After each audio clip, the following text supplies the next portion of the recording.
Naughty Dog is an amazing developer. Technically and narratively, they've been pushing the envelope in interactive storytelling ever since the Jak and Daxter games, and from there, they went on to develop what are arguably their most popular franchises, Uncharted and The Last of Us. I low-key have some beef with The Last of Us, mainly on the way it treats characters of color more as an emotional catalyst for a non-POC character, but I digress. Uncharted is one of those franchises that is comfort food for me. It's one of the few series I've replayed at a minimum more than 5 times, and I know its ins and outs thoroughly. Having said that, I was introduced to the series at an early age when my English and rational thinking wasn't quite as it is today. My uncle introduced me to Uncharted 3 in 2011, I was 9 at the time. I played Drake's Fortune in 2014, and then Among Thieves with the remaster in 2015. By the time I got to Among Thieves, my English was nothing to scoff at, I'd say, and I feel I had a pretty basic understanding of the story, with the main draw being gameplay.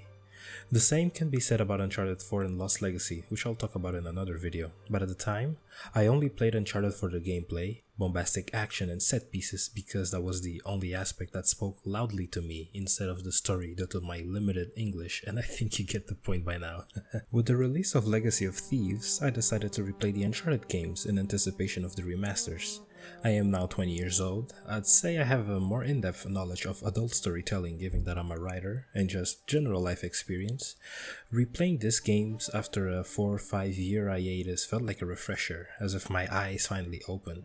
While I still feel the same about the gameplay experience, I could now understand and read in between the lines of the intention, themes and subplots of the narratives of each game, and it greatly changed how I view those games now. At the time, my ranking for this series was 2 being the best entry, 3 in the middle, and 1 as the lowest. With this short, I hope, analysis, in just a few words I want to talk about this renewed experience to see if the ranking changed at all.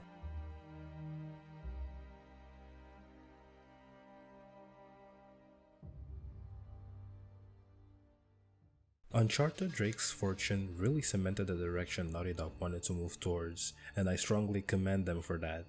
As the story goes, you play as Nathan Drake, a descendant of legendary explorer Sir Francis Drake, searching for El Dorado.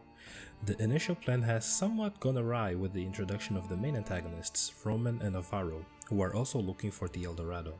The narrative quickly embroils in an arms race to see who can reach to it first. Gameplay-wise, this is the roughest Uncharted so far in the series, excluding Golden Abyss, which I wish I could play, but it would take a remaster to make me do so. To be fair, this was the first time Naughty Dog developed a shooter of this scale, and the final result is definitely commendable. Years later, the shooting feels somewhat weightless, and sound design doesn't help as much to convey the punchy sound, besides certain weapons, but it certainly does the job. Melee combat is also a mess. Enemies rarely telegraph attack, and immediately glue onto you to attack, forcing you to just button mash and not experiment due to the small time window the game offers. The only thing that hasn't aged well is the level design. In later Uncharted games, Naughty Dog has become synonymous with using the yellow color to guide players to where they need to go, but here, it is pretty jarring to see how badly it sometimes communicates to the player where you need to go. If you're a veteran player, you'll have no issues traversing the environment given how you deeply know the layout by now, but if you're a new player, expect to die a lot from platforming sections due to how stiff the movement can feel at points. If you want a more detailed research on the topic, I recommend checking out Robin Gaming's video on how Naughty Dog level design has evolved with each game. I've replayed this game multiple times, so I'm used to the clunkiness, but it's hard to ignore the overall roughness the game presents itself in. Narratively, I'd say this is my favorite Uncharted game, even above 4, I have to admit. The main reason is due to pacing. It's super weird how inconsistent pacing in Naughty Dog games have become. Uncharted 2 and 3 have their faults. 4 has a really long and drawn out first hours. The first Last of Us and Lost Legacy are perfect, and The Last of Us Part 2 is the worst offender out of all their games. But getting back on track, out of all Uncharted games, Drake's Fortune has the tightest pace narrative in the series alongside Lost Legacy, and it's also short to boot, which is what I'm really craving for nowadays. The strength of the narrative comes from how it's structured as a character-driven story. This journey feels personal to Nate, as he's a descendant from Sir Francis, and finding this treasure for him would be like finding a lost long family member.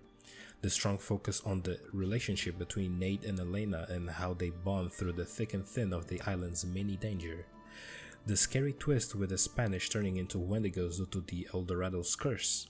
Navarro's unexpected backstab at Robin and how he was the main antagonistic force driving the plot. There are many more other subplots and narrative threads that strongly make this entry the most tight in the series, and the fact it all takes place in a single location is one of its strongest points, as it helps you familiarize with reoccurring locales while at the same time gradually representing the feeling of dread the deeper you walk into the belly of the beast, as ascended by the original score, and I love it a lot for it. Visually, the game has aged remarkably well. Thanks to the remaster efforts of Bluepoint, the game feels like a new fresh coat of paint has been applied instead of being recolored with a different pattern altogether, and its art direction strongly represents the journey of the main characters from hell to back. Overall, my opinion of this game changed drastically, and now that I can see the full picture clearly, it shot up as one of my favorite entries in the series. Replaying Among Thieves was a surprise, not in the sense of how amazing and how it has been set in the highest pedigree of quality, but I was surprised at how much I really don't like the game for the reasons people love it. Not that it's a bad game, mind you, but I really don't see the magic that people hold to it till this day, so let me elaborate. Gameplay wise, it is definitely a jump over Drake's Fortune, but not without its faults. Alongside the general refinement to the movement and shooting, the best addition the game introduces is the aim throw, I believe that's the name, where Nate can throw a grenade while aiming, which is a lifesaver when dealing with tougher enemies on longer distances. The game also expands on its stealth systems and melee combat. Stealth is super unpredictable, as the game doesn't give you enough signifiers of whether enemies in your surroundings are paying attention to you, or when it is safe to take down an enemy or not. It's pretty much a trial and error mechanic, and trust me when I say you'll end up performing the latter more often than the former. The melee combat has seen some compelling improvements. The game will now give players enough time to react to attacks, as well as players delivering those attacks. Enemies will counter more frequently, and the system overall leads to a more cohesive structure than Drake's Fortune.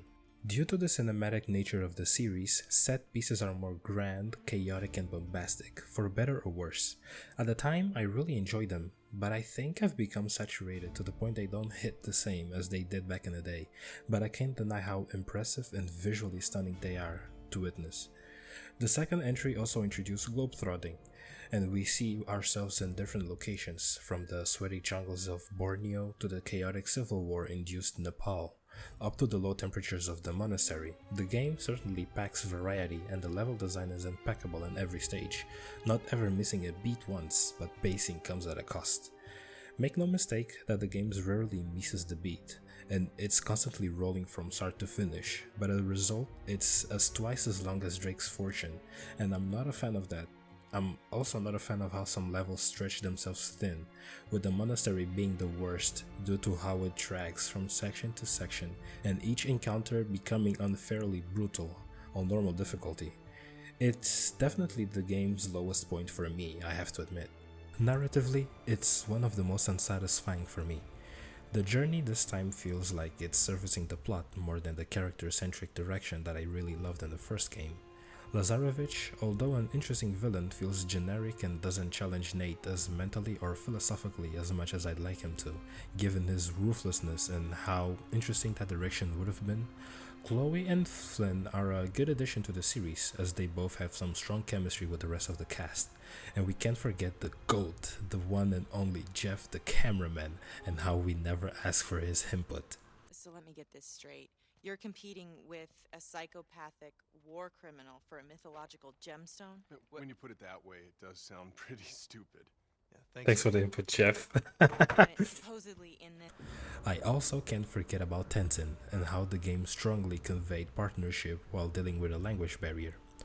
For what it's worth, Uncharted 2 elevated how narratives can be told in games to new heights, but in doing so, it sacrificed the strengths of the first game, being the strong character interaction and a single location setting. Visually, the game ages gracefully as Drake's Fortune. Its visual presentation is very strong and consistent in every location you play, and the level design now perfectly aids the player into the right direction. Overall, my views definitely changed on this. I used to put Uncharted 2 up there as well just because it was the popular thing to do, but now I'm not really a big fan of this entry as many others, but hey, it is still a really well constructed video game, and talking about well constructed, the next one is a doozy. This game is a mess. The game that introduced me to this series is an absolute mess in all departments, and it took me nearly a decade to really feel its flaws. Drake's deception shoots for the moon and steers off course due to the main weird and inconsistent story and design decisions the series has encountered so far. I don't hate it, and I certainly wouldn't call it bad, as that would be implying the game doesn't work at all, but I'm just disappointed in the final product, and here's why. First things first, gameplay has seen some refining and additions for better and worse. Back at launch on the PS3, there was something wrong with the shooting.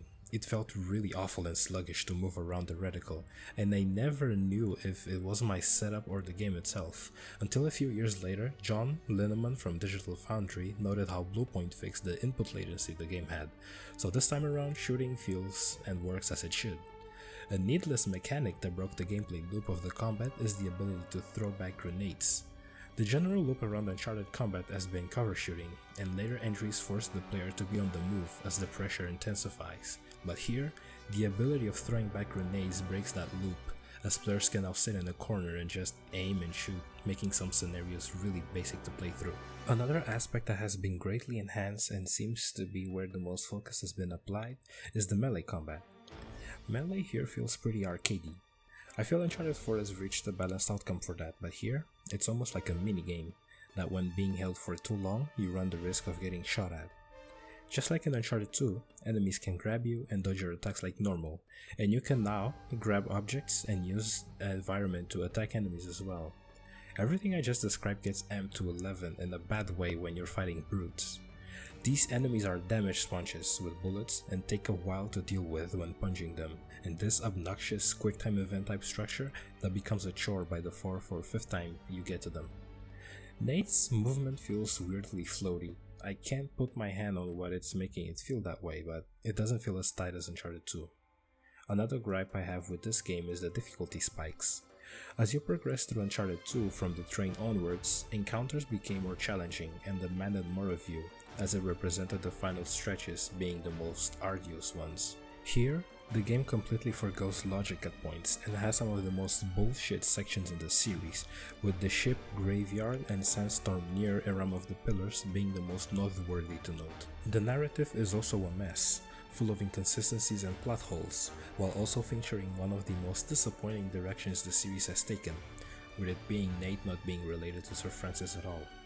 Uncharted 4 tries to rectify it, but it's still a disappointing outcome. The narrative places a big emphasis on Nate's obsession with treasure hunting and how it damages the relationship he has with his companions. For the most part, the game succeeds on that front, and is one of the strongest points of the narrative. But on top of that, you have so many other plot threads that don't make sense in the bigger picture, and are never explained, such as the spiders, the fact that Talbot can teleport for some reason, or the fact that the ship graveyard and cruise ship serve almost nothing of significance to the plot and feel like a side quest. Sure, Nathan has been tricked into thinking that Sully has been captured, and Ramsey sounds like a caricature, but other than that, it feels like a side quest. It's those inconsistencies and many others that make the narrative fall flat. Visually, it's on par with previous entries, and is super ambitious with its set pieces, from the plane crash to the cruise ship. It is a technical marvel to witness, and it honestly gets you wondering how Naughty Dog pulled it off. Like Uncharted 2, I've become saturated with these set pieces, but honestly, my favorite has to be the plane sequence, specifically when Nate gets sucked out of the plane and it's just complete silence, except the sound of the plane passing by and the sounds of Nate's clothes flapping to the wind as he crashes onto the crate and manages to land safely.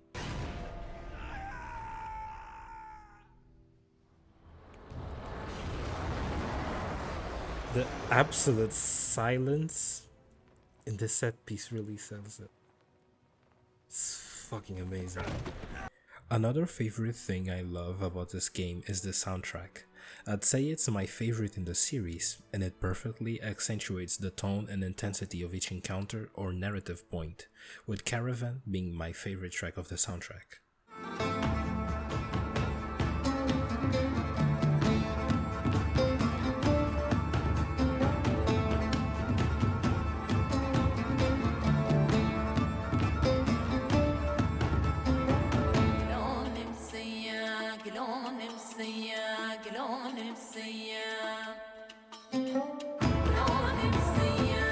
All in all, I still love Uncharted 3 mainly for nostalgic reasons. As a video game, it has many issues, from narrative plot holes and inconsistencies, difficulty spikes and unbalanced combat mechanics, but I still recommend people to give it a try, given we all have different tastes, and what you might enjoy I might not. But going back, it is definitely a disappointing entry in the series that I know of.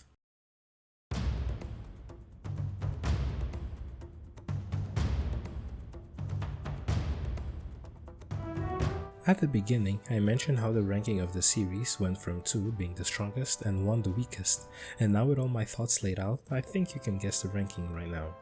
Excluding 4 and Lost Legacy, my highest Uncharted on the list is the first game, Drake's Fortune.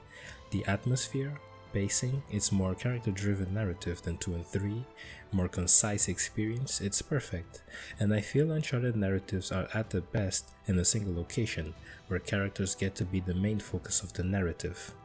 In second comes Among Thieves. I don't hate it nor I love it, it's just there in the middle. The pros and cons balance evenly, and I feel pretty meh about this entry. The third and final comes Uncharted 3, the weakest in the series, where many of the cons outweighed the pros. I still hold it in a nostalgic place as it was my introduction to the series, but I still have to acknowledge how it's by far the most disappointing in the series. And with that, I'll see y'all by the time I discuss both Uncharted 4 and Lost Legacy now that I've beaten both. Hey, thank you for sticking through the end of this. It is a pretty I would say an unpopular opinion type of video, but thanks for watching until the end, and update time. At the time of recording this, I might be starting writing again for the Yakuza video. Actually, no. I need to first write for the Legacy of Thieves collection, because I finished that and I want to get that out of the way as quick as I can. So after that, I'll be starting writing the Legacy of Thieves video, and then I'll resume with the Yakuza video. And after that, I have a really solid plan of where to take this channel. So this morning, I decided to do an Excel sheet with a pipeline of the videos I'm planning on doing this year. I just checked everything and I have 30, yes, I'm not joking, I have 30 videos planned for this year. I really don't know how feasible it's gonna be doing all of this, because some of them will require a crap ton of research and time that I have to sink in to, research the topic and be as knowledgeable as I can to present it. But I am really confident I may hit these 30 videos that I have on my pipeline. Out of the 30 videos, 2 are already uploaded on the channel, which is the Alba video and the Spider-Man combat analysis. But other than that, yeah, I hope you liked the video. Subscribe if you want to see more content, leave a like, share it with your friend, family, and who other people that might find this type of stuff interesting, and I'll see y'all next time. Goodbye.